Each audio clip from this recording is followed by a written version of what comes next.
জন্মভূমির টান ওই বাইতুল্লাহ বাক্কা নগরীতে আল্লাহর ঘর। আল্লাহ তাআলা বলেন ওখানে গেলে আল্লাহর অনেক নিদর্শন আছে, ফীহি আয়াতুন, অনেক নিদর্শন। ওখানে যারা ঢুকবে তারা নিরাপদ। এমন সুন্দর নিদর্শন বাইতুল্লাহ আল্লাহর ঘর, একটা হেদায়েতের নিদর্শন। এরপরে আছে মাকামে ইব্রাহিম, এক নিদর্শন। প্রথমে বাইতুল্লাহ নির্মাণ করছেন ফেরেশতা, এরপরে নির্মাণ করেছেন পয়গম্বর আদম। যেমন এক আল্লাহর গোলাম বাইতুল্লাহ তাওয়াফ করে সবাই তাওয়াফ করে, আওয়াজটা কি মনে আসেনি? লব্বাইক আল্লাহুম্মা লব্বাইক, লব্বাইক লা শারীকা লাক লব্বাইক, ইন্নাল হামদা ওয়ান নি'মাতা লাক ওয়াল মুলক লা শারীকা লাক। ওই আল্লাহর বান্দারা তাওয়াফ করে লব্বাইকের। এক আল্লাহর গোলামকে কেউ দেখলে চোখের মধ্যে পট্টি লাগানো, বাইতুল্লাহ তাওয়াফ করে সবাই, আর ওই পট্টি লাগানো ওয়ালা চোখ, ওই বান্দা লব্বাইক বলে না, বলে আল্লাহুম্মা গফিরলি যুনুবি, আল্লাহুম্মা গফিরলি যুনুবি। ও মালিক, আমাকে তুমি মাফ করে দাও। সবাই লব্বাইকের আওয়াজ দেয়, ওই বান্দা বলে আমাকে মাফ করে দাও, ও আল্লাহ আমারে মাফ করে দাও, তুমি এখান থেকে বুড়ো অবস্থায় ফিরাইও না। 13 সালে হজে গেলাম, তার আগের বছর আমার ওস্তাদ গেলেন, ওস্তাদ এসে একটা ঘটনা শুনাইছে। ঢাকার বড় লোক ছেলের নিয়ে হজে রওনা, হুজুরেও সেই কাফেলায়। ভাই যখন এয়ারপোর্টে এহরামের কাপড় পরলো সাদা, সবাই সাদা কাপড় পরে নামাজ পড়লো, সবাই তালবিয়া পড়ে। বিমানে লোকটা পড়ে না, শুধু গল্প করে। যখন যাইতে যাইতে জেদ্দায় নামিয়া গাড়িতে উঠিয়া চলে গেল বাইতুল্লাহ। নবীজির সুন্নাত হলো বাইতুল্লাহ প্রথম রুজু লাগা মাত্রই দোয়া করবা, দোয়া করতে দেরি কবুল হইতে দেরি না। প্রথম নজরে যে দোয়া করবে সাথে সাথে কবুল। তাহলে কি দোয়াটা করলে করা যায়? জানি একটা চাইন নিয়ে ফেলি, হ্যাঁ না, আমার উস্তাদ বলেন এমন দোয়া করো, ও আল্লাহ জীবনে যত ভালো দোয়া করছি, যত ভালো দোয়া করব, তুমি সব কবুল করে নাও। মজার দোয়া না? বাইতুল্লাহ প্রথম নজর দিয়া যা চাইবেন তাই কবুল। উল্টা পাল্টা কিছু চাইলে কবুল হইব না। যে আল্লাহ তুমি আমার সৌদির বাদশা বানাইছো। হায় হায়, ওই আল্লাহর বান্দা বারবার বলে আল্লাহ তুমি আমাকে মাফ করে দাও, মাফ করে দাও। একজনে ধৈর্য কয়, সবাই লব্বাইক বলে, তুমি কেন বলো আমাকে মাফ করে দাও? কি অপরাধ করেছো?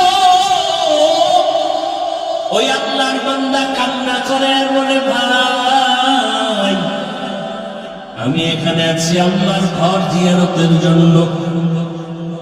আমি এখানে এসে বাইতুল্লাহ চারপাশে একটা কঠিন পরীক্ষা চলে। ডানেও নারী, বামেও নারী, সামনেও নারী, পেছনেও নারী। ওদিকে সামনে আল্লাহর ঘর, কত কঠিন পরীক্ষা। ডানেও নারী, কেউ চেহারা খোলা। এহেরাম অবস্থায় চেহারা খোলা রাখবে ঠিক, কিন্তু নারীরা পুরো খোলা রাখবে না। এখন তো আমাদের দেশে গ্যাপ আছে না, চেহারা ঢেকে রাখতে হবে। তার মানে চেহারা কাপড় লাগানো যাবে না, দূরত্ব বজায় রেখে ঢেকে রাখতে হবে।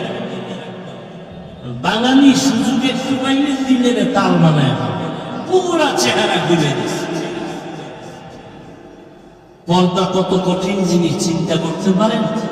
চেহারা ফুল খোলা যাবে না, কাপড় লাগবে না চেহারায়, ঠিক আছে, কিন্তু দূরত্ব বজায় রেখে কাপড় রাখবে, পর্দা রক্ষা করতে হবে।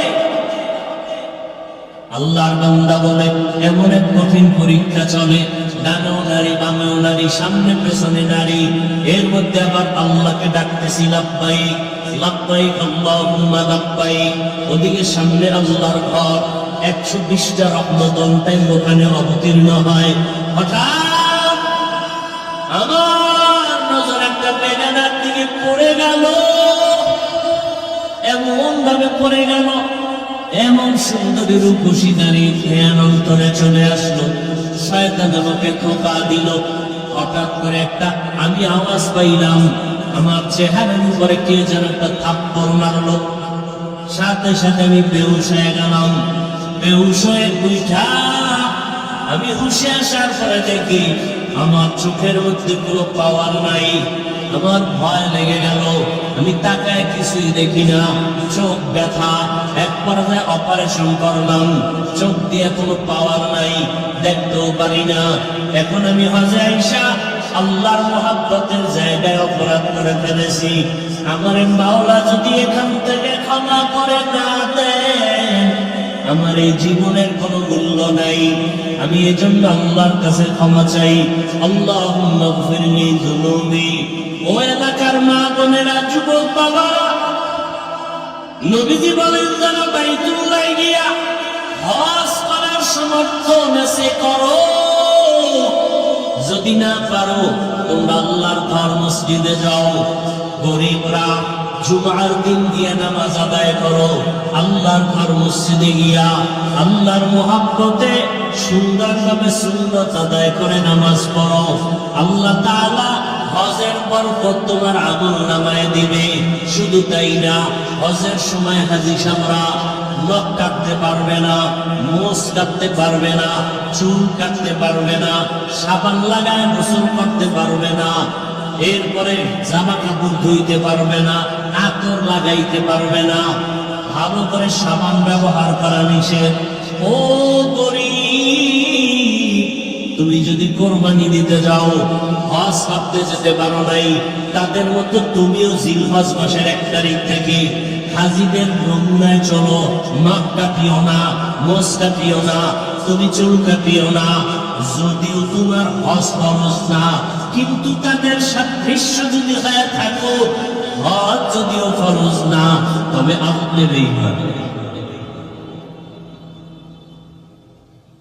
তাদের কুদরত দারি বরকামান, আনতা রব্বি আনতা হাসবি যুল জালাল। তুহি কাদের জলিলুল্লাহ জাহাদার, বহর হালে তুহি মেরা নিগাহদার। পৃথিবী যে এই পৃথিবী, এটা এক সময় ছিল না। এক সময় ছিল পানি আর পানি, পানি আর পানি, পানি আর পানি। কোথা থেকে আসলো পানি? মুফাসসিরিনে কেরাম বলেন আল্লাহ কুদরতের দ্বারা একটা মুক্তা তৈরি করেছেন। কি মুক্তা? অনেক বড় না ছোট? আল্লাহ বলেন মুক্তা এবার পানি বের করে। মুফাসসিরিনে কেরাম বলেন সে মুক্তা থেকে 20 কোটি বর্গ মাইল পরিমাণ পানি বের। প্রশ্ন করবেন কেমনে সম্ভব? জবাব কি বলেন? কার কুদরতে সম্ভব? আচ্ছা, এবার যদি যুক্তি চান, লিয়াতমাইন্না কলবি, দিলের সান্ত্বনার জন্য কেউ যুক্তি চাইলে আসে। আর যদি কেউ পণ্ডিতি করার জন্য যুক্তি চায়, ওর জন্য কোনো যুক্তি নেই। পণ্ডিতি করতে গিয়া, যুক্তি খুঁজতে গিয়া নাস্তিক হয়ে গেছে তাসলিমা নাসরিন, আহমদ শরীফ, হুমায়ুন আজাদ, নওয়াজাদ। বেশি যুক্তি খুঁজতে গিয়া ইমাম সাহেব কি। আবার অন্য লাইনেও কিছু যুক্তিবাদী আছে যে কোরআনের অর্থ না জানলে পড়ে লাভ নাই, এগো ইমানও নাই। আলিফ লাম মিমের অর্থ আছে। রমজানুল মুবারকে খতমে তারাবি পড়ে হাফেজ সাহেব, তারাবি পড়ায় ছোট বাচ্চা, ও অর্থ জানে? আমরা যারা মুসল্লিরা তারাবি করি অর্থ জানি, বুঝি কিছু বুঝি না, কোরআন পড়তেছে এত বুঝি, সওয়াব হবে না? তাহলে অর্থ না জেনে লাভ নাই, এটা ঈমান হারা কথা। মুমিনে কথা বলতে পারে না। রাসূল কি বলেন? قال النبي صلى الله عليه وآله وسلم من قرأ حرفا من كتاب الله فله حسنة والحسنة بعشر أمثالها।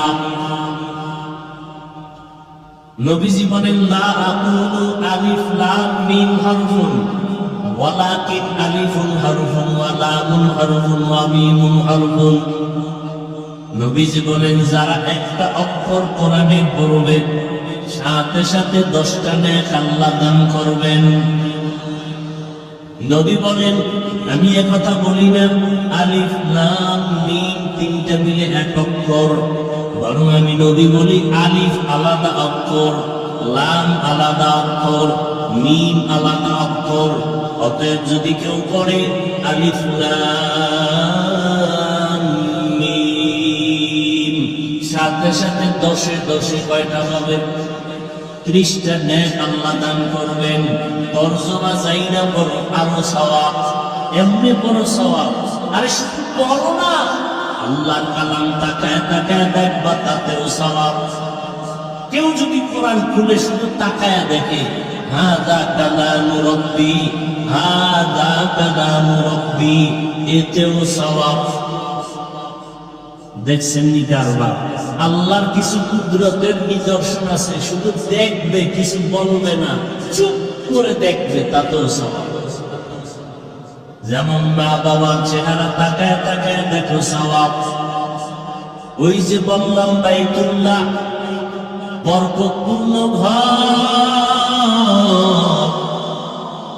এই ঘরটার দিকে শুধু তাকায় থাকবে, তাকায় দেখবে। নামাজও নাই, তেলাওয়াতও নাই, তাওয়াফও নাই, শুধু বসে বসে তাকায় দেখে আল্লাহর ঘর। মুহূর্তে মুহূর্তে মুহূর্তে 20টা রহমত তার উপরে আসে। কয়টা? প্রত্যেকটি মুহূর্ত, মুহূর্ত বলতে কি বোঝেন আমি জানি না। প্রতিটি মুহূর্তে বাইতুল্লাহর ছাদের উপরে 120টা রহমত আসে। কয়টা? 120টা রহমত। যারা তাওয়াফ করে তাদের জন্য 60টা রহমত আলাদা। যারা নামাজ আদায় করবেন তাদের জন্য 40, কত হইল? 100। আর যারা শুধু তাকায় তাকায় দেখবে আল্লাহর ঘর, তাদের আমলনামায় মুহূর্তে মুহূর্তে কতটা? 120 রহমত অল টাইম বাইতুল্লাহর ছাদে অবতীর্ণ। আপনাদের বাগের হাতের এন মসজিদ আছে না, কি গম্বুজ, ওটা যদি আপনি সারাদিন দেখেন কয়টা পাবেন? বলতে পারবে কোন আলেম যে একটা নেক পাবেন? কিন্তু আল্লাহর ঘর বাইতুল্লাহ, এইটার ভিতরে সওয়াব কেন? বলে সব মসজিদ আমার ঘর, তবে আমি ডাইরেক্ট বলি নাই বাগের হাতের 60 গম্বুজ আমার ঘর। বাইতুল্লাহকে আল্লাহ বলছেন এটা আমার ঘর, এজন্য এটার সওয়াব কি? দুনিয়াতে উটনি আছে, উট আছে, সবকে বানাইছেন, কিন্তু সালেহ আলাইহিস সালামের উটনিকে বলছেন না খাতুল্লাহ, আমার উটনি। লাভ হয়েছে কি? এটা জান্নাত যাবে। কোথায় যাবে? জান্নাতে যাবে। হ্যাঁ, গরু সব আল্লাহর বানানো। মুসা নবীর যুগের গাভীটাকে আল্লাহ বলছেন এটা আমার, এই জন্য এই গাভী জান্নাতে যাবে। এর নামে সূরাও নাযিল হয়েছে, সূরা বাকারা। ঘরের মধ্যে বাইতুল্লাহ আল্লাহর ঘর,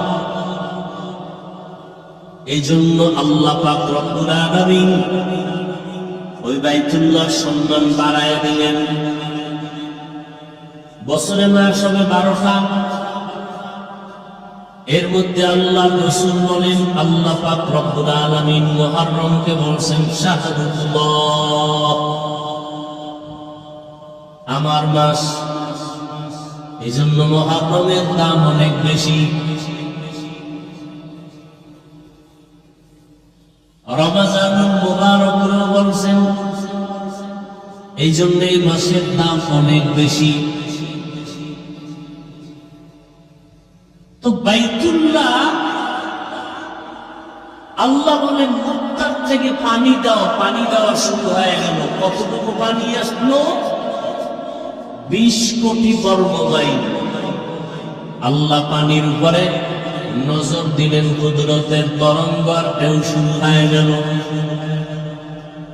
আল্লাহ কুদরতের নজর যখন পড়লো, তরঙ্গ পর্যন্ত ঢেউ, ঢেউ যখন বেশি বাড়তে থাকে, ফেনা জমে। ফেনা কি জমে? ফেনা জমতে জমতে পাতলা থাকে না, গাঢ় হয়। গাঢ় হতে হতে চামড়ার মতো একটা আবরণ করে গেল। কার কুদরত? কেমনে কেমনে যদি জিজ্ঞান তুমি 1000 বছর খালি কেমনেই জিজ্ঞাইবেন, জবাব পাবেন। ঘুমও হারাম, খাওয়াও হারাম, সব নষ্ট হয়ে আছে। বট গাছ ছিলেন নি? বট গাছ, বট ফল কত বড়? অনেক বড়, অনেক ছোট। এই যে বিশাল বড় বট গাছ, আপনাদের এই অঞ্চলে শতবর্ষী বট গাছ আছে, এরকম সাইনবোর্ড লাগানো আছে না নাই? এত বিশাল বড় একটা গাছ, এটা জিব্রাইলে এসে লাগাইছে। কোথা থেকে হয়েছে? কিসের থেকে? ওই বট ফল থেকে না। এতটুকু একটা ফলের থেকে এত বিশাল গাছ হলো কিভাবে? এই জবাব আগে দেন, এরপরে আমি জবাব দিব। এতটুকু মুক্ত থেকে এত পানি আসলো কিভাবে? কার কুদরত? আবার দেখেন ছোট একটা কদুর বিচি, ফল অনেক বড়, ফল অনেক। কার কুদরত? অনেক কিছু বুঝার সুযোগ দেয়, মেনে নাও, এটার নামই না। এবার পানির উপরে কি হলো ভুলে গেছেন? ফেলার উপরে কি হয়েছে? চামড়া হওয়ার পরে আল্লাহ অর্ডার দিলেন, যাও জিবরাইল আমিন ওখান থেকে একটা অংশ নিয়ে আসো। জিবরাইল আমিন আইসা মাটির সাথে কথা বইলে ব্যর্থ, পারে নাই, গেছি গে খালি। মিকাইল যাও, মিকাইল আসিয়া ফেরত। ইসরাফিল যাও, ফেরত। আজরাইল যাও। মালাকুল মউতকে যখন পাঠাইছে, কোনো কথা নেই, সে একটা থাবা মারছে। থাবা মারছিল ও হাতের তালুর মধ্যে পুরো চামড়াটা নিয়ে আসছে। আচ্ছা, যার এই তালুর মধ্যে চামড়াটা চলে আসলো, তাহলে তার হাত বাকি অংশ আরো আছে, তার দেহটা কত বড়? বলে পুরো পৃথিবী যত বড়, আজরাইলের হাতের তার উঠোয় সব। এক আজরাইল বাংলাদেশের মানুষের জান কবজ করে, আবার আমেরিকাটা করে কেমনে? প্রশ্ন আছে না নাই? কার কুদরত? বলে পুরো পৃথিবীটা আজরাইলের হাতে একটা পান্দানের মতো। একটা প্লেটের মধ্যে যদি পিপিলিকা থাকে, পিপিলিকা 1000, আমরা মারতে 6 জন লাগবে। পুরো পৃথিবী পান্দানের মতো, আজরাইলের হাতের মতো। এবার আল্লাহর কাছে নিয়ে দিলেন, নেন আল্লাহ দিলাম। কি নিয়ে নিছেন বলেন তো? চামড়াকে আরবিতে আদিম বলে। আদিম শব্দের অর্থ চামড়া, আদিম থেকে আদমকে আল্লাহ বানালেন, বানায় জান্নাতে রাখলেন। কোথায়? আচ্ছা, জান্নাতে রাখলেন, দুনিয়াতে এখনো পাঠান নাই। পৃথিবী নামক গ্রহ বানাইয়া আল্লাহ প্রথমে বানাইলেন একটা ঘর। তখন কিচ্ছু নাই, পৃথিবী কিচ্ছু নাই, কি বানাইলেন? ঘরের নাম বাইতুল্লাহ। কোথায় বানাইলেন? বাক্কা নগরীতে। অতি মানচিত্রে যেই এলাকার নাম বাক্কা, বর্তমানে ওই এলাকার নাম বুঝলেন না? কথা কি বুঝলেন? অতীত মানচিত্রে যেই এলাকার নাম জালালাবাদ, বর্তমানে এটার নাম কি? জালালাবাদ। এটার নাম চট্টগ্রাম। আরে সিলেট অতীত মানচিত্রে যার নাম ইসলামাবাদ, এর নাম চট্টগ্রাম। অতীত মানচিত্রে যার নাম সুতারাম, বর্তমান তার নাম লক্ষ্মীপুর।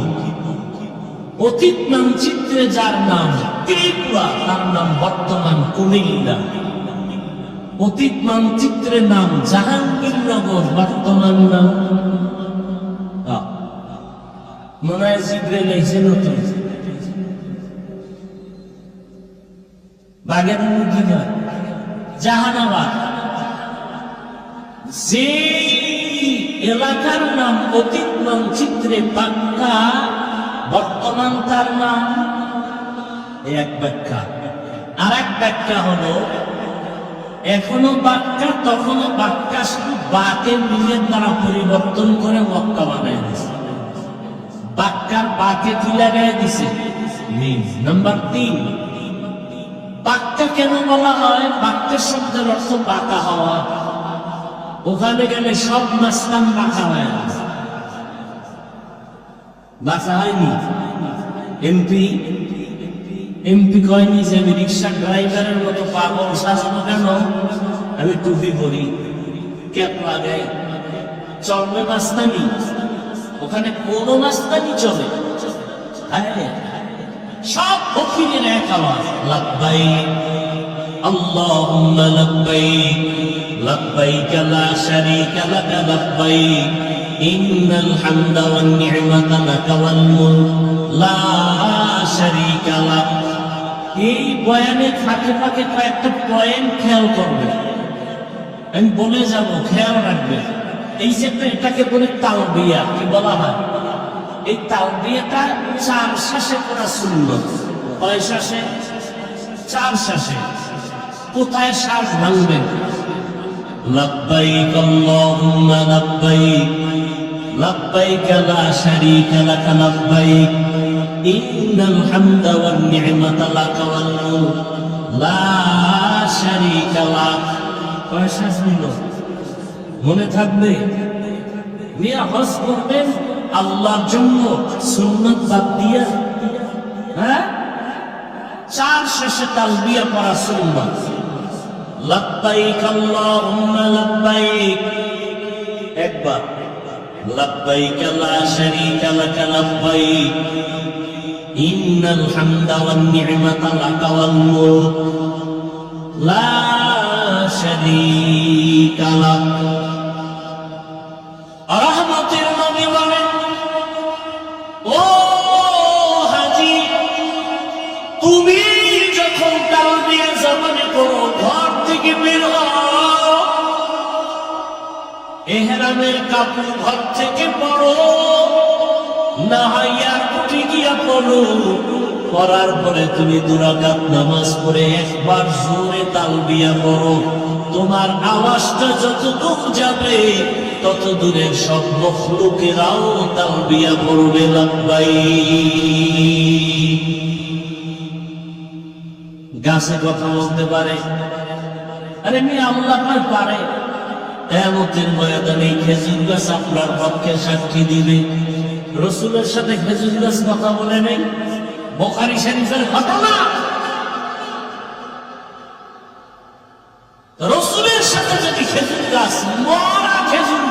কথা বলে উস্তুনে নামা আজহাজরে রসুল নালবি সাদ হাম চুয়ার বাবুকু মরা খেজুর গাছ রসুলের সাথে কথা বলে। আবু জাহাল হাতের মুঠোয় পাথর নিয়ে বলে আব্দুল্লাহর সন্তান বলো আমার হাতের মুঠোয় কি?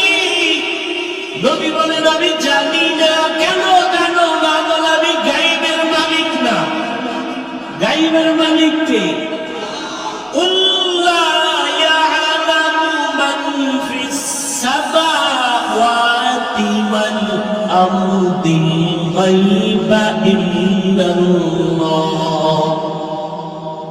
আল্লাহ তাআলা বলেন নবী আপনিই বলেন আসমানের বাসিন্দারা কেউ গায়েব জানে না, জমিনের বাসিন্দারা কেউ গায়েব জানে না। কে জানেন? আবু জাহালকে বলেন নবী আমি বলতে পারি না হাতের মুষ্টিতে কি আছে, তবে হাতের মুষ্টিতে যা আছে একটু আওয়াজ দাও। পাথরগুলো কালিমায়ে শাহাদাতের আওয়াজ দিল। এটা নবীজির মুজিজা। নবীজি মুজিজা, রহমতের নবীর মুজিজা। একটা মুক্তা থেকে এত কোটি বর্গমাইল পানি, রহমতের নবী যুদ্ধের ময়দানে রওনা, সাহাবায়ে কেরামরাও রওনা। পানি পান করতে করতে পানি নাই, যার যার পাত্র খালি। ইয়া রাসূলুল্লাহ আশেপাশে কোনো কূপ নাই, কোথায় পানি পাবো? নবী বললেন যার পাত্রে পানি 1 ফোঁটা 2 ফোঁটা থাকে তো কথা বলেন না কেন? আছে, তাইগুলো এক জায়গায় জমা করো। একটা পাত্রে রাখলেন, নবী আঙ্গুল দিলেন, পানি ভরপুর হয়ে গেল। সবাই প্রাণ ভরে পানি অন্তর দিয়া দিল খুলে পানি পান করলেন। যার যার পাত্র বোঝাই করো।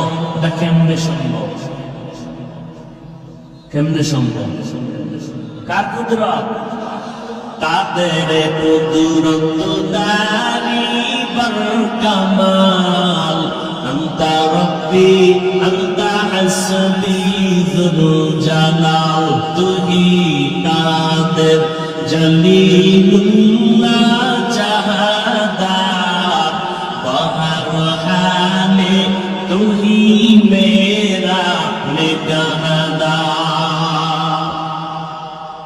বাক্কা নগরী বাক্কা অর্থ কি বলছে মনে আছে তো? ওখানে গেলে সব পাগল হয়ে যাও। পাগলের কোন সেলাই ছাড়া কাপড় নাই। পাগল দৌড়াইতেছে একটা ঘরের চতুর্দিকে। কার পাগল? হায় হায়, আমি পাগল কইছি আর একজনের শান্তি গরম হয়ে গেছে, মানে ডবল পাগল। অথচ শামসুল হক ফরিদপুরি রহমতুল্লাহের নাম শুনছে। কে সে শামসুল হক? আইয়ুব খানের ধমক দিয়া কয় রে আইয়ুব খান, টাকা দিয়া গরু কিনা যায়, শামসুল হক রে কিনা যায় না। গুগলে সার্চ দাও শামসুল হক ফরিদপুরি কে, ডিটেলস পেয়ে যাওয়া।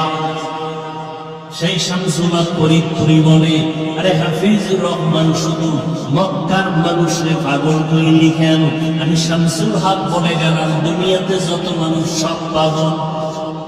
কেউ টাকার পাগল, কেউ ক্ষমতার পাগল, কেউ নারীর পাগল, কেউ গাড়ির পাগল। আর একদম টাকার পাগল না, গাড়ির পাগল না, নারীর পাগল না, ক্ষমতার পাগল না। এরা শুধু আমার আল্লাহ তাআলার আশিক পাগল। কেমন পাগলামি! সেলাইবিহীন জামা কাপড় বড় সাদা, ধনীও যেই কাপড়, গরিবেরও একই কাপড়, জুতা পরা যাবে না। কেমন পাগলামি! মাথায় টুপি রাখা যাবে না, গেঞ্জি রাখা যাবে না। কি মরণে কাপড় নিতে? মরার আগে মর, মরার আগে মরার বাহানা করো। এরপরে ঘরের চতুর্দিকে দৌড়াও। গরিব যে আওয়াজ দিবে, ধনী রেখে আওয়াজ দাও, ও মালিক তোমার লাব্বাইক, তুমিও কি কয় লাব্বাইক, আসতে বললে জরিমানা। দেখছেন নি কারবার, আসতে বললে রবের দরবারে আসতে বলবি জরিমানা, দম দেওয়া লাগবে দম। মদিনায় গিয়া জোরে বলবি জরিমানা। দেখছেন নি কারবার, বাইতুল্লাহ জোরে না বললে জরিমানা। রসুলের রওজায় গিয়া সিল্লাইয়া বলবি জরিমানা, ওখানে চিৎকার চলবে না। ওখানে নবী আরামে আছে, নবীর সাথে কোনো উল্টা পাল্টা চলবে না। কি নবীর সামনে জোরে সালাম দিতে পারবে? ইয়া নবী বলতে পারবে? সম্ভব না। কিন্তু বাইতুল্লাহ জোরে না বললে জরিমানা। কোন আসতে বলা যাবে না, ভদ্রতার কোনো পরিচয় নেই। জোরে জোরে চিল্লাও লাব্বাইক আল্লাহুম্মা লাব্বাইক। আবার সাহেবের মতো আঁকবেন হবে না, দৌড়াইতে হবে, রমণ করা লাগবে। রমণ খবর নেই বাস্তবে, নাইচা নাইচা দৌড়াইতে। কি আমি এটাকে লিখবি না যে হুজুরে নাচতে গেছে, ওমরায় হাজে গেলে বলে নাচা পারি। দেখে একটা পয়েন্ট পাইছো বহুত দিন পর, বদমাস কোথাকার। আল্লাহ হেদায়েত দান করুন। হায় হায় ভাইরা আমার, ইন্না আউওয়ালা বাইতিন উযিআ লিন-নাস, এক আয়াতের ব্যাখ্যা করতে সারা রাত যাইব। তুমি কিসের তাফসীর শুনবা?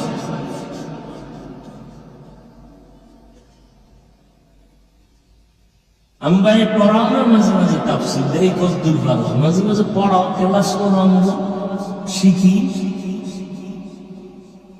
সব পারো তো পড়াও। আসো ঢাকাতে আমার মাদ্রাসা আসো, ক্লাস করি।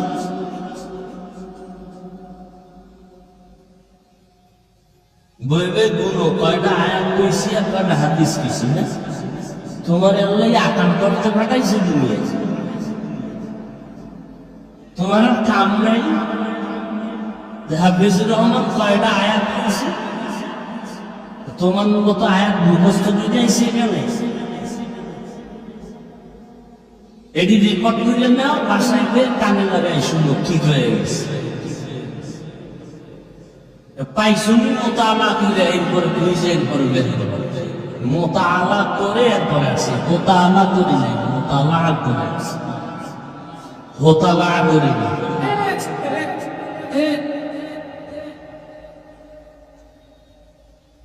আল্লাহ হেদায়েত দান করুন। আচ্ছা বাইতুল্লাহটা বানাইলেন কেন? কারণ আছে না নাই? কারণটা বলি। অবশ্যই অনেকে জানেন, তারপর কিছু অজানা থাকতেও পারে, ভুলেও যেতে পারে। আল্লাহ রাব্বুল আলামিন আদমকে বানাবার আগেই,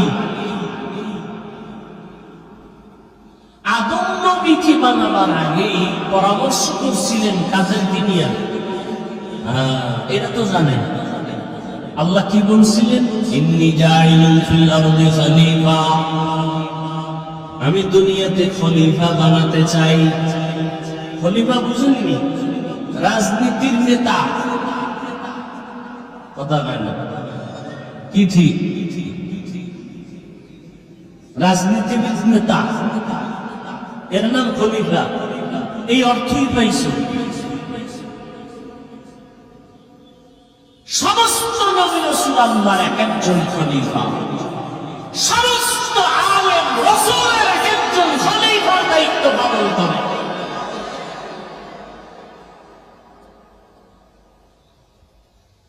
নবী রাসূল দুনিয়াতে যত আসেন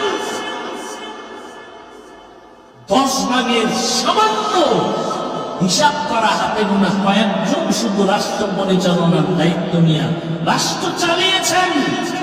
আর অধিকাংশ নবী রাসূল দাওয়াত ও তাবলীগের দায়িত্ব পালন করেছেন। দাওয়াত, নূহ নবী কত বছর দাওয়াত দিয়েছেন?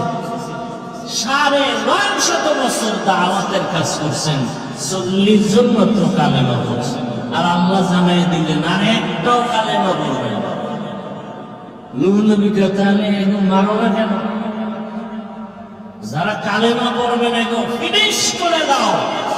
আল্লাহ তাও বলে দিলেন, قال نوح رب لا تذر على الأرض من الكافرين ديارا إنك إن تذرهم يضلوا عبادك ولا يلدوا إلا فاجرا كفارا رب اغفر لي ولوالدي ولمن دخل بيتي مؤمنا وللمؤمنين والمؤمنات ولا تزد الظالمين إلا تبارا। দোয়া কবুল হয়ে গেছে। কার দোয়া? পয়গম্বর নূহ নবীর নাম জানে কি নাম? কইল জি আমার খবর। নূহ নবীর নাম হলো আব্দুল গফফার। কি নাম? নূহ শব্দের অর্থ ক্রন্দন করনেওয়ালা। নূহ নবী আল্লাহর কাছে এত কাঁদছেন, আল্লাহ খুশি হয়ে কান্নাওয়ালা শব্দ দিয়ে ডাকলেন, ইয়া নূহ, হে কান্নাওয়ালা বাবা। নাম কি? নাম কি? আব্দুল গফফার। কেউ যদি বেশি কান্না লাগে না, কেমন ফিটা দরকার? আল্লাহ বলেন, ফালিয়াযহাকু কালিলান ওয়ালিয়াবকু কাসীরা। কম কাঁদো, বেশি বেশি হাসো। কি তো তর্জমা? কম কি? কম হাসো, বেশি বেশি কান্না করো। বেশির সীমা কত? 1000 দিন, 1 ঘন্টা না? নাই, কয়দিন কাঁদছে? কান্দেন তো নাই, কিন্তু চাপাবাজি করেন, এত কাদা লাগে না। কেমন হয়েছে? যে 1 টাকাও দান করে না, হেসাই হিসাব। কি মসজিদে 1 টাকাও দান করে না, হিসাব চায়। মাদ্রাসায় দান করে না, হিসাব চায়। আর যারা দান করে এরা দোয়া চায়। যারা দান করে এরা কি চায়? আর যারা দান করে না এরা কি চায়? হিসাব চায়। আল্লাহ তাআলা বললেন, আমি দুনিয়াতে প্রতিনিধি বানাবো, খলিফা বানাবো। আল্লাহ যাদের বানাইবেন এগো ধরন কেমন, কাইফিয়াত কেমন? বলে এরা হবে সৃষ্টির মধ্যে শ্রেষ্ঠ জাতি। তাই বলে এদের গুণ কি? এদের গুণ কি? والشمس وضحاها والقمر إذا تلاها والنهار إذا جلاها والليل إذا يغشاها والسماء وما بناها والأرض وما طحاها ونفس وما سواها فألهمها فجورها وتقواها। কেমন গুণের হবে জানো? এরা চাইলে গুনাহ করবে, চাইলে নেক করবে। فألهمها فجورها وتقواها। এমন একটা জাতি বানাবো, চাইলে গুনাহ করবে, চাইলে নেক করবে। এরা হবে সৃষ্টির ফেরেশতারা। বললেন এটা কেমনে সম্ভব? গুনাহ করবে, শ্রেষ্ঠ হবে, এটা কিভাবে সম্ভব? এটা হতেই পারে না। এবার ফেরেশতারা বললেন, নাহনু নুসাব্বিহু বিহামদিকা ওয়া নুকদ্দিসু লাক। ও আল্লাহ, আমরাই তো তোমার পবিত্রতা বর্ণনার জন্য যথেষ্ট। তুমি শ্রেষ্ঠ তো মনে মনে ভাবছি, শ্রেষ্ঠ হলে তো আমরা হতে পারি, আমরা দাবিদার। এটা মুখে বলছে না মনে মনে? মুখে কি বলছে? তোমার প্রশংসার জন্য, পবিত্রতা বর্ণনার জন্য তো আমরাই যথেষ্ট। আর মনে মনে কি ছিল? শ্রেষ্ঠ হলে আমরা হব। অপরাধী কিভাবে শ্রেষ্ঠ হয়? আল্লাহ কি জবাব দিলেন? ইন্নী আ'লামু মা লা তা'লামুন।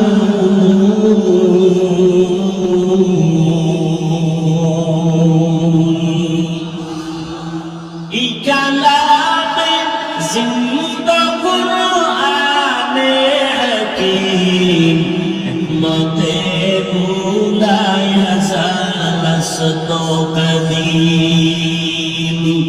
আল্লাহ তার সিদ্ধান্তটা আমার, তাই না? আমার সিদ্ধান্তের সামনে কারো যুক্তি চলবে না, মালিকের গোলামের সামনে কোনো যুক্তি চলে না, সিদ্ধান্ত ফাইনাল হয়ে গেছে। এইবার আল্লাহ একটু বুঝাবার জন্য মনে মনে যে ভাবছে এরা কেমনে শ্রেষ্ঠ হবে, আল্লাহ তাআলা সামনাসামনি একটা প্রমাণ দিয়ে দিলেন। আল্লাহ বললেন তোমরা সব মাখলুকের নাম বলো। ফেরেশতারা বলেন পারি না। এবার আল্লাহ বলেন ওয়াল্লামা আদামাল আসমাআ কুল্লাহা, আদম তুমি নাম বলো। আদম নবী বলে দিলেন। ফেরেশতারা নিজেদের ভুল স্বীকার করে বললেন সুবহানাকা লা ইলমা লানা ইল্লা মা আল্লামতানা ইন্নাকা আনতাল আলিমুল হাকীম। রব যা শিখাইছেন তাই শিখছি, এর বাইরে কিছু বলার নাই।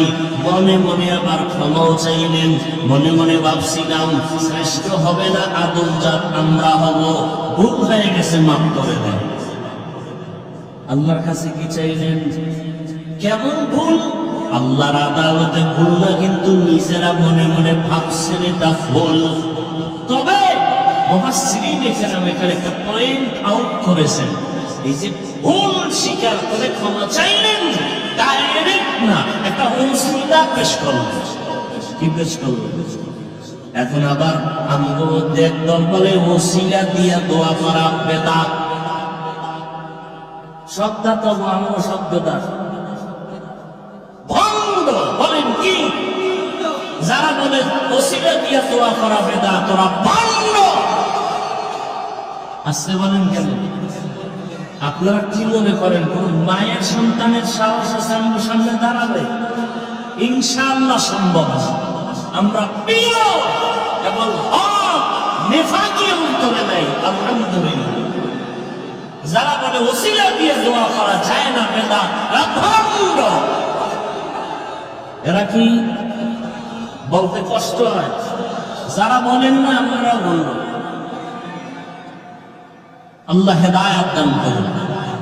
এবার ওসিলা পেশ করলেন ফেরেশতারা।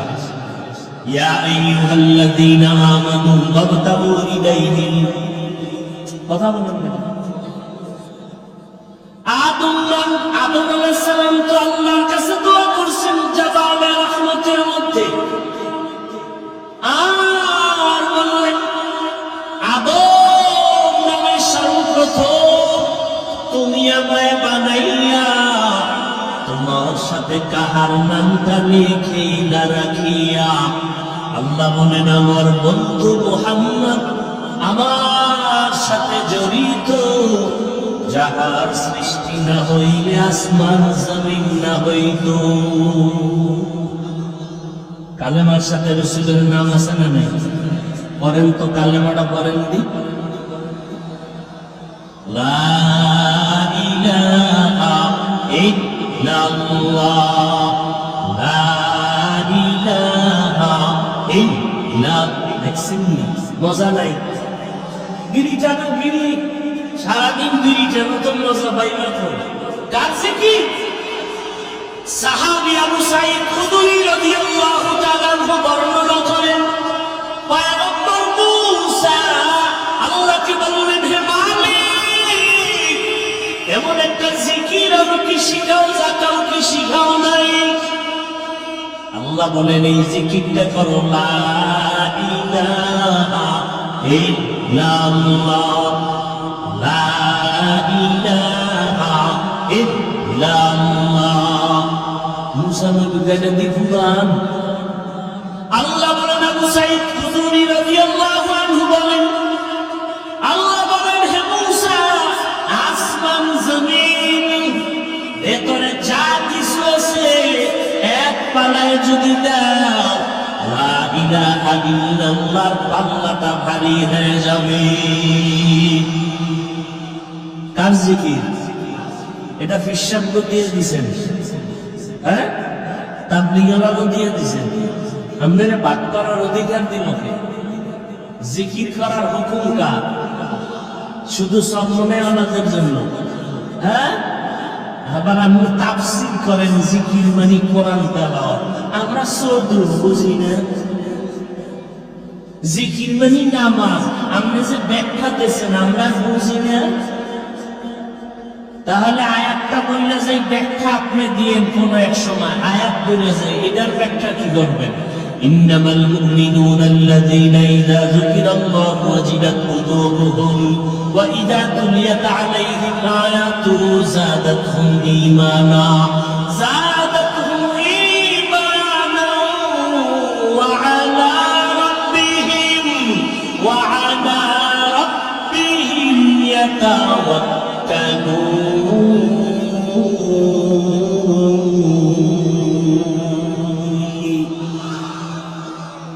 আল্লাহ কি বলছে? মুমিনের পরিচয় কি? যখন আল্লাহর জিকির করা হবে তখন কলবে ঝালঝালা শুরু হবে। কোথায় কলব? কোথায়? সর্বাঙ্গে ঘা ঔষধ দিব কোথায়? কলব বলে সান্দিত। কলবের ভেতরে ঝালঝালা শুরু হবে।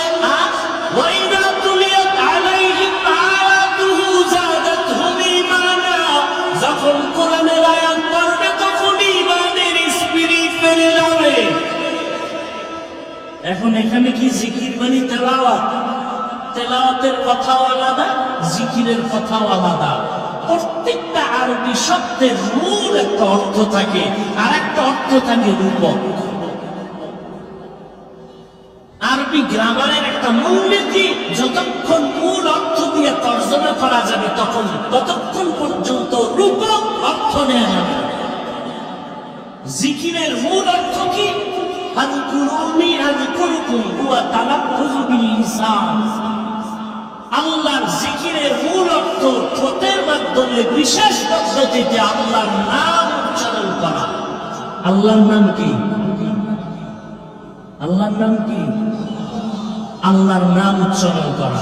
লা ইলাহা ইল্লাল্লাহর মধ্যে আল্লাহ আছে নি? আছে। এবার আবু সাঈদ খুদরির হাদিস তো বললামই। তাহলে আল্লাহর জিকির করলে কলবে কি হবে?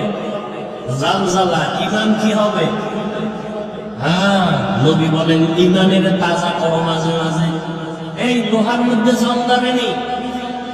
আল্লাহ নবী বলেন জাদ্দিদু ঈমানাকুম বিকওলি লা ইলাহা ইল্লাল্লাহ লা ইলাহা ইল্লাল্লাহ।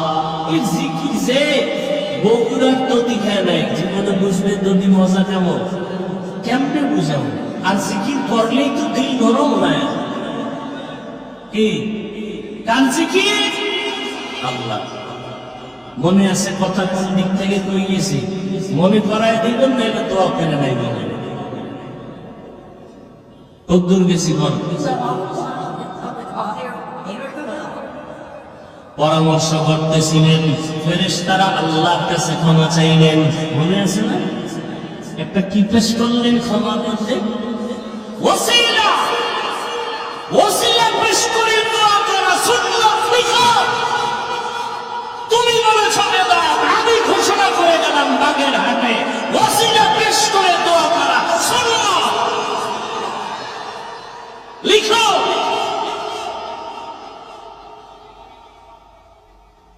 ভাইরা আমার, কি উনি আবার কি বের করছে?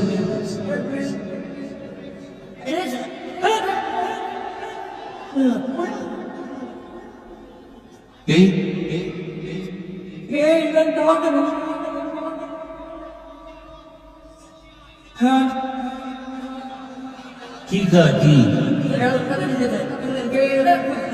তেল শেষ হলে তুমি দিও। পাগলের পাগল মরণে মারো কেন, লড়াই কেন? আল্লাহ হেদায়েত দান করে।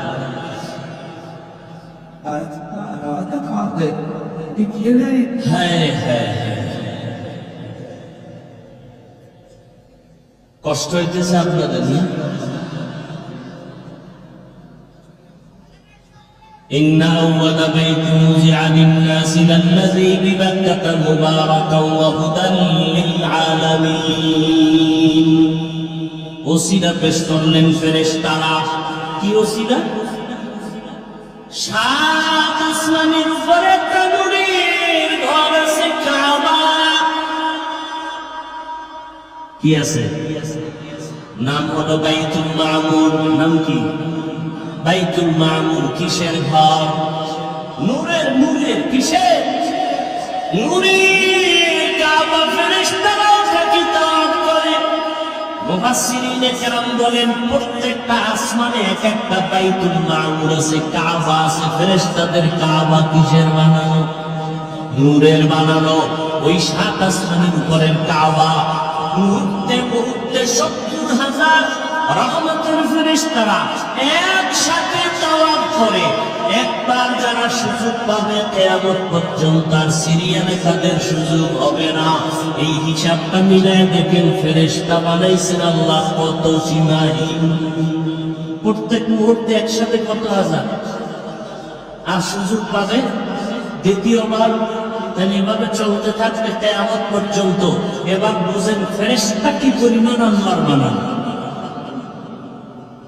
আল্লাহর কাছে বললেন হে মালিক মেহেরবানি করে ওই তাওয়াফ করি তোমার দরবারে মুহাব্বতের সাথে ওই তাওয়াফকে ওসিলা বানাইয়া ক্ষমা চাই মেহেরবানি করে ক্ষমা করে দাও মুফাসসিরিনে কেরাম বলেন আল্লাহ তাআলা ফেরেশতাদের বললেন আরে গুনাহ করার মতো কোনো স্পিড তোমাদের অন্তরে নেই গুনাহ চিনোই না সেক্ষেত্রে যদি তোমরা আবার তাওয়াফের ওসিলা বানায় ক্ষমা চাও আমি যাদের শ্রেষ্ঠ জাতি দুনিয়ায় বানায় পাঠাবো বা চাইলেই তো গুনাহ করতে পারবে চাইলেই তো নেক আমল করতে পারবে ওদের তো একটা আমলের ওসিলা বানায় দেওয়া লাগবে ক্ষমার জন্য আল্লাহ কয় জিবরাইল যাও পৃথিবীর মধ্যখানে একটা কাবা ঘর বানাও আর এই তাওয়াফের ওসিলা দিয়ে যারা ক্ষমা চাবে قالن النبي صلى الله عليه وآله وسلم من حج لله فلم يرفث ولم يفسق رجع من ذنوبه كولدته أمه নবী বলেন যারা বাইতুল্লাহ জিয়ারত করে বের হবে বাচ্চা যেমন নিষ্পাপ মায়ের গর্ভ থেকে আসে প্রত্যেকটা জিয়ারত করলে ওয়ালা হাজিকেও নিষ্পাপ বাড়ি ফিরায় দিব বাইতুল্লাহ কোনো বানায় নাই আল্লাহ কাছে জিবরাইল যাও এই জায়গাটা নির্দিষ্ট করে দিলাম এখানে ঘর হবে বাইতুল্লাহ ইন্না আউওয়ালা বাইতু উযিআ লিন-নাস মানুষের ক্ষমার জন্য কার জন্য ঘর মানুষের হেদায়েতের ঘর ইবাদতের ঘর না বসবাসের ঘর কি বাইতুল্লাহ কি বসবাসের ঘর না হেদায়েতের ঘর বসবাসের ঘর কই হেদায়েতের ঘর আছে বসবাসের ঘর কই কেন আল্লাহ বুঝায় দিলেন দুনিয়াতে যে শ্রেষ্ঠ জাতি পাঠাবো এদেরকে আমি বসবাসের জন্য পাঠাবো না এদেরকে পাঠাবো ইবাদতের জন্য ইবাদতের ঘর আগে বানায় দিলাম দুনিয়াতে মানুষ করবা ইবাদত বিনিময়ে আরামে ঘুমাইবা সে জায়গা হলো জান্নাত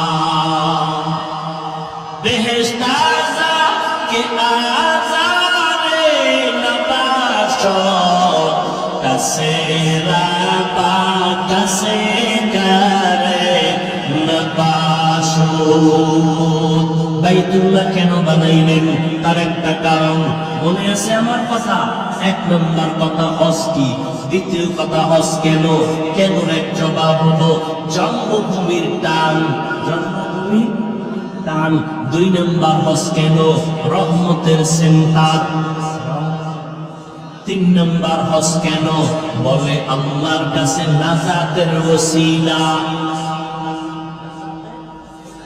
হইল কথা হজ কেন রহমতের ওই যে একটু আমি বলছিলাম না রহমতের সেন্টার মুহূর্তে মুহূর্তে কয়টা রহমত অবতীর্ণ হয় 120টা মনে আছে না দুই নম্বর কথা জন্মভূমির টান।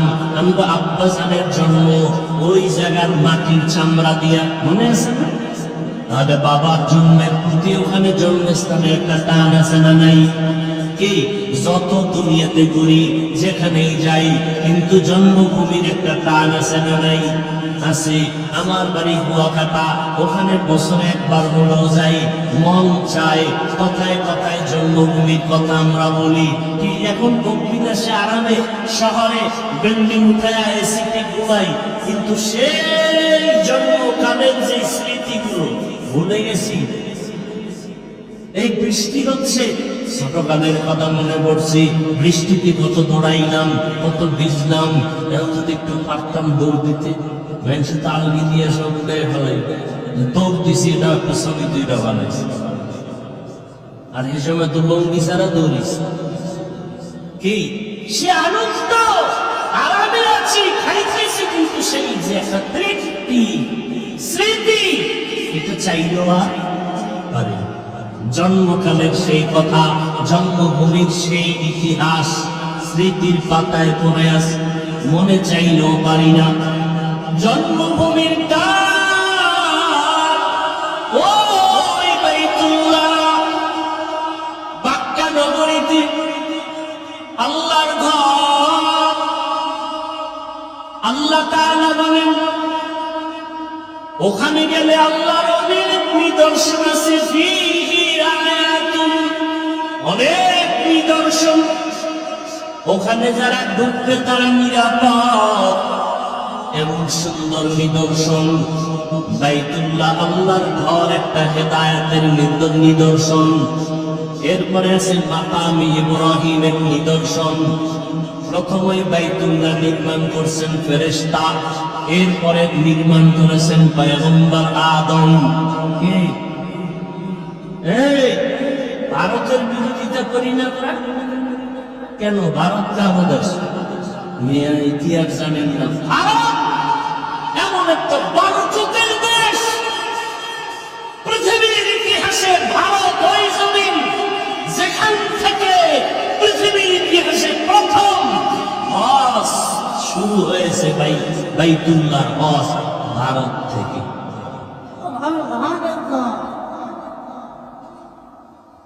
পৃথিবীতে প্রথম মানুষ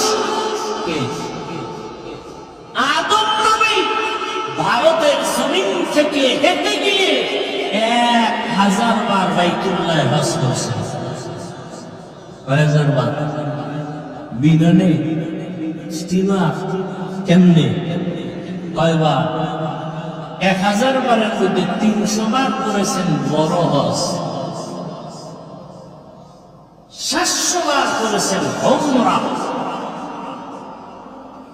কয়শো বার? 700 বার করেছেন উমরা। কোথা থেকে হেঁটে গিয়া? ভারতের ঘৃণা করেন কেন? মিয়া স্কুলের ছেলে চুরি করছে, ওরে যতমের মতো জুতার বাড়ি দাও, স্কুলকে খারাপ বলো কেন? কথা বলেন। ভারত থেকে নাপাক দূর করো। ভারত তো ওই জমিন, সেই ভারতের রাজধানী দিল্লিতে আজও দাঁড়িয়ে আছে মুসলমানের ঐতিহ্য কুতুব মিনার। তুমি ভারতকে ঘৃণা করো কেন? বরং কোমরে গামছা বেঁধে রেডি হও। ভারত আমার দেশ, আমার দখল করে নিতে হবে আমার। ভারতের কথা শুনলেই শুনতে কি আমি যে কটা কথা বললাম বানায় বলছি? কি মনে হয় আমরা ভারতের দালাল? হ্যাঁ, কি আজীব কথা। পাগলের পাগলামি। মোগলদের ইতিহাস জড়ানো ভারতে। গোটা দুনিয়াতে ইসলামের যত আলোচনা লিখো, রাজনীতির ময়দানে যত ইসলামের খেদমত চলে, দাওয়াত ও তাবলীগের লাইনে ইসলামের যত খেদমত চলে, পীর মুরিদের লাইনে যত ইসলামের খেদমত চলে, সব ইসলামের খেদমতের গোড়া দেওবন্দ ভারত। আর ভারতের নাম শুনলেই গায়ে দাওয়া। আমাদের রক্ত ঈমান ওখানে ঢুকানো। গোটা দুনিয়াতে ইসলামের খেদমত চলে, এর পাওয়ার হাউস তৈরি কোথায়? কোথায়? দেওবন্দ। একটা মায়ের সন্তান দুঃসাহস নাই দেওবন্দীদেরকে ওভারটেক করে নতুন ভাবে করে ইসলামের বাতি জ্বালাবে, কথা বলবে, সাহস নাই।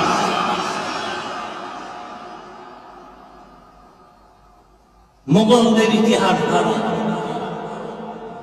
কুতুব মিনার দাঁড়ানো ভারত, দিল্লির শাহী জামে মসজিদের খতিব শাহ ওলিউল্লাহ মুহাদ্দিস দেহলভী, সেখানে নামাজ পড়ে আসছি।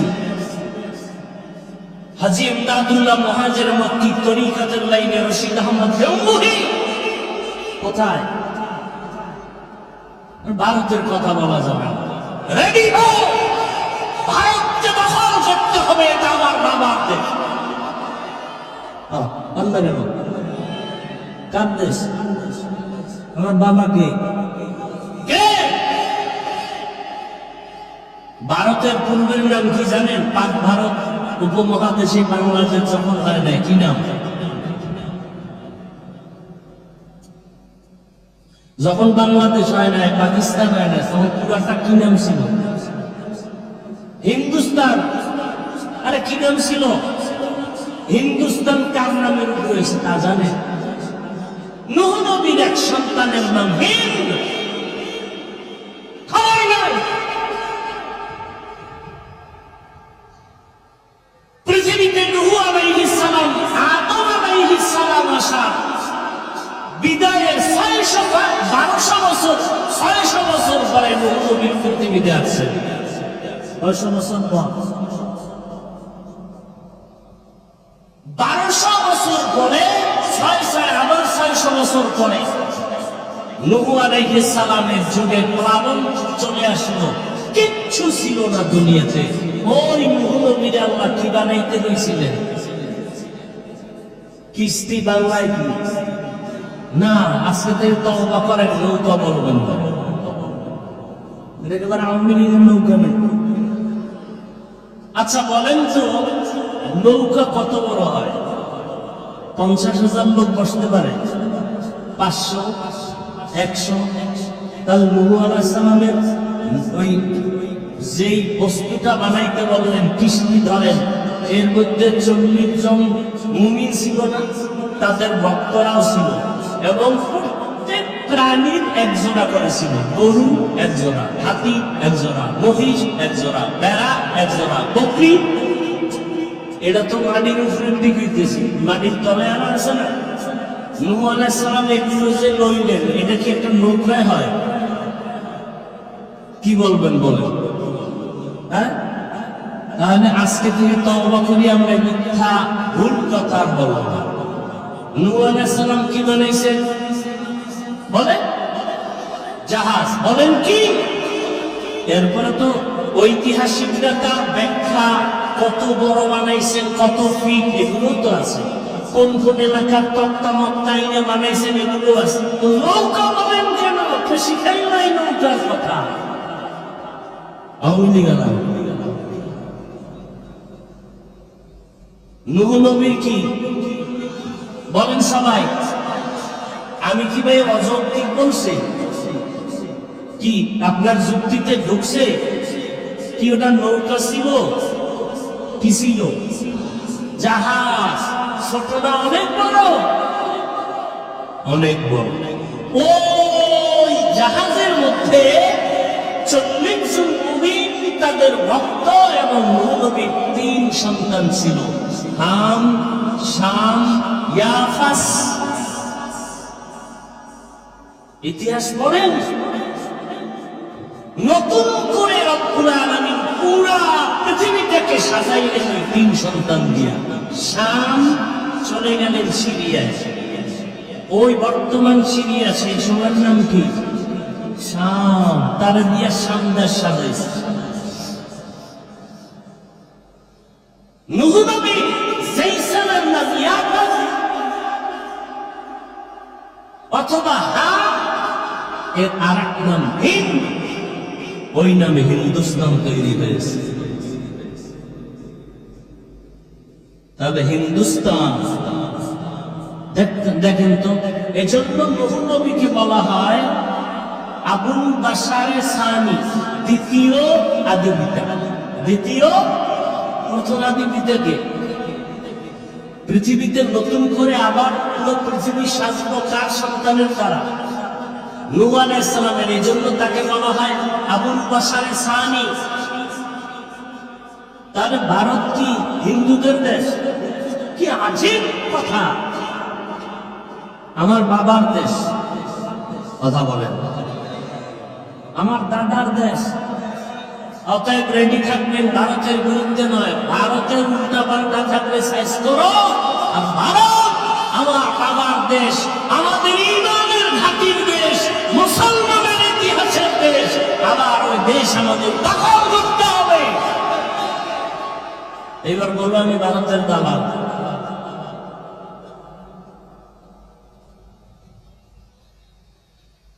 কি বয়ান কইলাম, 4-5 দিন বিস্তার দিয়ে থেকে এসে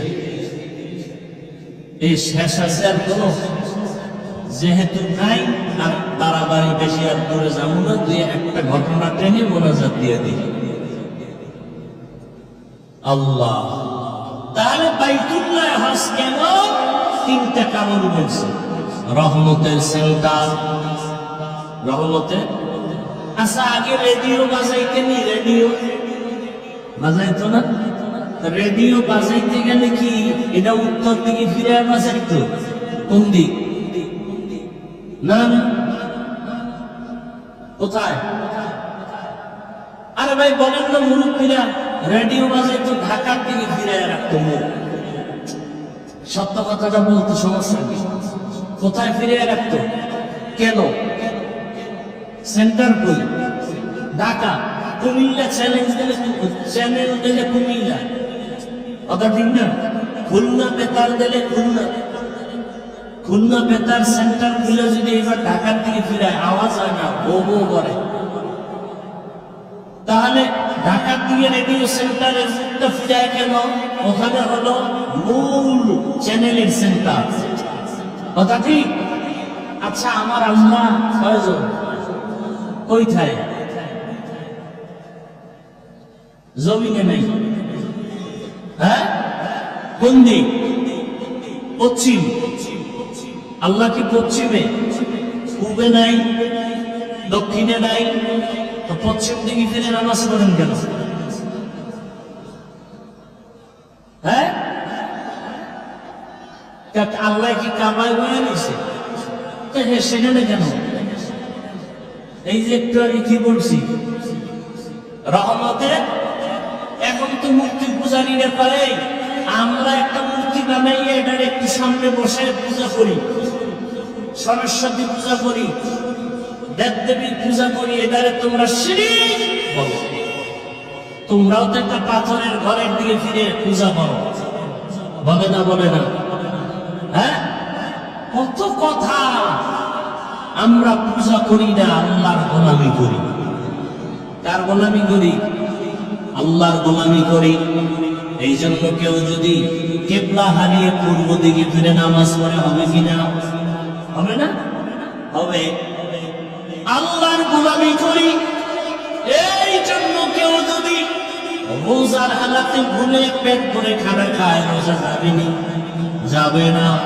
কেন? আমরা আল্লাহর গোলামি করি।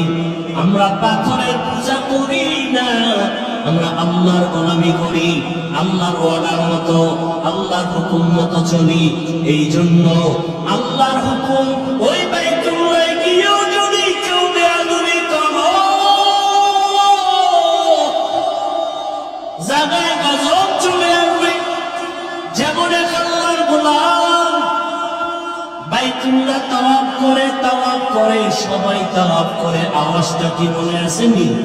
লাব্বাইক আল্লাহুম্মা লাব্বাইক, লাব্বাইক লা শারীকা লাক লাব্বাইক, ইন্নাল হামদা ওয়ান নি'মাতা লাকা ওয়াল মুলকু লা শারীকা লাক। আহা, হস্তে মনে চাইনি? নিয়ত আছে? এই তাও মিলেন না। দিল থেকে কার নিয়ত আছে যে আমি বাইতুল্লাহ যাব? যাবেন? আল্লাহ কবুল করে। যারা গেছেন তো আলহামদুলিল্লাহ, যারা যেতে পারেন না যাবেন, যদি আসলেই সব যাব তাহলে একটা আমল দিয়ে যাই পারবেন। আমলটা কিন্তু সহজ আবার কঠিন। যদি নামাজ পড়ে না এটা দিয়ে লাভ নেই। ফজরের নামাজের পরে সূর্য উঠার পরে আরো নামাজ আসেনি, এটারে কি নামাজ হয়? ইশরাক। কয় রাকাত? 3 রাকাত। 4 রাকাত 2 রাকাত করে নামাজ পড়বেন। আমি ইসলাম দিয়ে যাব, দিন থেকে মোহাম্মতের সাথে বলছি, এটা একটা মুজাররাম আমল।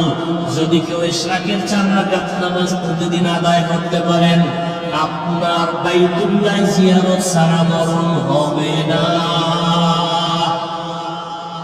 তার মানে ফজর বাদ দিয়া, হ্যাঁ ফজর বাদ দিয়ে নয়, আল্লাহর কাছে বলতে বলতে। কারণ এই ইশরাক নামাজ যারা পড়বে তাদের সওয়াব কি জানেন? যেই হজ কবুল হয়েছে সেই সওয়াব পাবে। আল্লাহ হজ না করাই কবুল করাইবেন। হ্যাঁ, আরো কথা আছে বাইতুল্লাহর হিসাবে। কত মজার মজার কথা বলার সময় নাই। ওই আল্লাহর বান্দারা তাওয়াফ করে লব্বাইকের এক আল্লাহর গোলামকে কেউ দেখলে চোখের মধ্যে পট্টি লাগানো বাইতুল্লাহে তাওয়াফ করে সবাই, আর ওই পট্টি লাগানো চোখ ওই বান্দা লব্বাইক বলে না, বলে আল্লাহুম্মা গফিরলি যুনুবি, আল্লাহুম্মা গফিরলি যুনুবি। ও মালিক, আমাকে তুমি মাফ করে দাও। সবাই লাব্বাইকের আওয়াজ দেয়। ওই বান্দা বলে আমাকে মাফ করে দাও, ও আল্লাহ আমারে মাফ করে দাও। তুমি এখান থেকে গুনাহ অবস্থায় ফিরাইও না। 13 সালে হজে গেলাম, তার আগের বছর আমার উস্তাদ গেলেন। উস্তাদ এসে একটা ঘটনা শুনেছেন। ঢাকার বড়লোক ছেলের নিয়ে হজে রওনা, হুজুরেও সেই কাফেলায়। ভাই যখন এয়ারপোর্টে এখানে কাপড় পরলো সাদা, সবাই সাদা কাপড় পরে নামাজ পড়লো, সবাই তালবিয়া পড়ে। বিমানে লোকটা পড়ে না, শুধু গল্প করে। যখন যাইতে যাইতে জেদ্দায় নামিয়া গাড়িতে উঠিয়া চলে গেল বাইতুল্লাহ।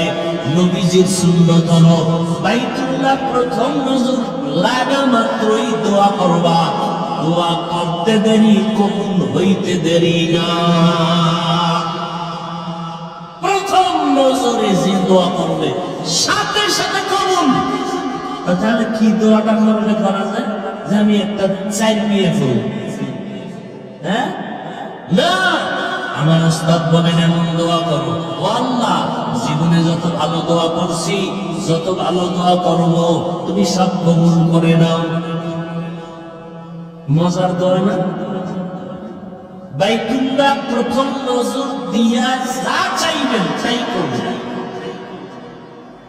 উল্টা পাল্টা কিছু চাইলে কবুল হইব না। যে আল্লাহ তুমি আমার সৌদির বাদশা বানায়। হায় হায়, ওই আল্লাহর বান্দা বারবার বলে আল্লাহ তুমি আমাকে মাফ করে দাও, মাফ করে দাও। একজনে ধৈর্য কয় সবাই রাস্তায় বলে তুমি কেন বলো আমাকে মাফ করে দাও? কি অপরাধ করেছ? ওই আল্লাহর বান্দা কান্না করে আর বলে ভাই আমি এখানে আছি আল্লাহর ঘর জিয়ারতের জন্য। আমি এখানে এসে বাইতুল্লাহর চারপাশে একটা কঠিন পরীক্ষা চলে। ডানেও নারী, বামেও নারী, সামনেও নারী, পেছনেও নারী। ওদিকে সামনে আল্লাহর ঘর, কত কঠিন পরীক্ষা। ডানেও নারী, কেউ চেহারা খোলা। এহেরাম অবস্থায় চেহারা খোলা রাখবে ঠিক, কিন্তু নারীরা পুরো খোলা রাখবে না। এখন তো আমাদের দেশে ক্যাপ আছে না, চেহারা ঢেকে রাখতে হবে। তার মানে চেহারা কাপড় লাগানো যাবে না, দূরত্ব বজায় রেখে ঢেকে রাখতে হবে। বাঙালি সুযোগ একটু বাইরে দিলে তাও বানায় না, পুরা চেহারা দিলে। পর্দা কত কঠিন জিনিস চিন্তা করতে পারেন। চেহারা ফুল খোলা যাবে না, কাপড় লাগবে না চেহারায়, ঠিক আছে, কিন্তু দূরত্ব বজায় রেখে কাপড় রাখবে, পর্দা রক্ষা করতে হবে। আল্লাহর বান্দা বলে এমন এক কঠিন পরীক্ষা চলে, ডানেও নারী বামেও নারী, সামনে পেছনে নারী, এর মধ্যে আবার আল্লাহকে ডাকতেছি লাব্বাইক লাব্বাইক আল্লাহুম্মা লাব্বাইক। ওদিকে সামনে আল্লাহর ঘর, 120টা রহমতের টাইম ওখানে অবতীর্ণ হয়। হঠাৎ আমার নজর একটা বেগানার দিকে পড়ে গেল, এমন ভাবে পড়ে গেল, এমন সুন্দরী রূপসী নারী জ্ঞান অন্তরে চলে আসলো। শয়তান আমাকে ধোঁকা দিল। হঠাৎ করে একটা আমি আওয়াজ পাইলাম, আমার চেহারার উপরে কে যেন একটা থাপ্পড় মারলো। সাথে সাথে আমি বেহুশ হয়ে গেলাম। বেহুশ হয়ে উঠা আমি হুঁশে আসার পরে দেখি আমার চোখের মধ্যে কোনো পাওয়ার নাই। আমার ভয় লেগে গেল। আমি তাকায় কিছুই দেখি না, চোখ ব্যথা। এক পর্যায়ে অপারেশন করলাম, চোখ দিয়ে কোনো পাওয়ার নাই, দেখতেও পারি না। এখন আমি হজে আইসা আল্লাহর মহব্বতের জায়গায় অপরাধ করে ফেলেছি। আমার মাওলা যদি এখান থেকে ক্ষমা করে না দেন, আমার এই জীবনের কোনো মূল্য নাই। আমি এই জন্য আল্লাহর কাছে ক্ষমা চাই। আল্লাহুম্মা গফিরলি যুনুবি। ও এলাকার মা বোনেরা, যুবক বাবারা, নবীজি বলেন যারা বাইতুল্লাহ গিয়া হজ করার সমর্থন আছে করো। যদি না পারো তোমরা আল্লাহর ঘর মসজিদে যাও। গরিবরা জুমার দিন গিয়া নামাজ আদায় করো। আল্লাহর ঘর মসজিদে গিয়া আল্লাহর মহব্বতে সুন্দরভাবে সুন্নত আদায় করে নামাজ পড়ো। আল্লাহ তাআলা হজের বরকত তোমার আমলনামায় দিবে।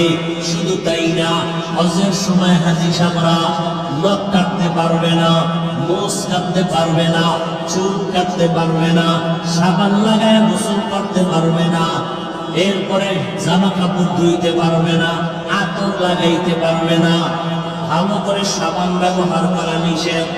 ও গরীব, তুমি যদি কোরবানি দিতে যাও, হজ করতে যেতে পারো নাই, তাদের মতো তুমিও জিলহজ মাসের 1 তারিখ থেকে হাজীদের নমুনায় চলো। নখ কাটিও না, মোষ কাটিও না, তুমি চুল কাটিও না। যদিও তোমার হজ ফরজ না, কিন্তু তাদের সাদৃশ্য যদি হয়ে থাকো, হজ যদিও ফরজ না, তবে আল্লাহ ওই বরকত তোমাকেও দান করবে। জিলহজ মাসের 1 তারিখ থেকে আঙ্গুলের নখ কাটা যাবে না, হ্যাঁ, এরপরে তোমার চুল কাটা যাবে না, মোষ কাটা যাবে না। ছোট বাচ্চাকেও যদি এমন রাখতে পারে, সওয়াব পেয়ে যাবেন, সওয়াব, বরকত থেকে বঞ্চিত হবেন না। অতএব অনুরোধ করে বলছি, আল্লাহর কাছে দোয়া করেন।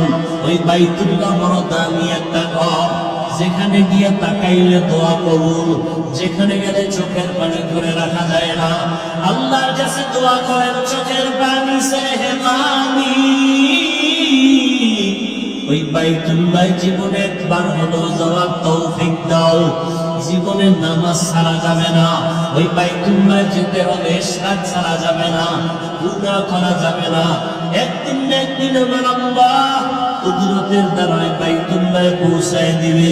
কত বড় লোক টাকা আছে যেতে পারে না, অথচ কত গরিবরা পর্যন্ত বাইতুল্লাহ হজ করে আসে, উমরা করে আসে।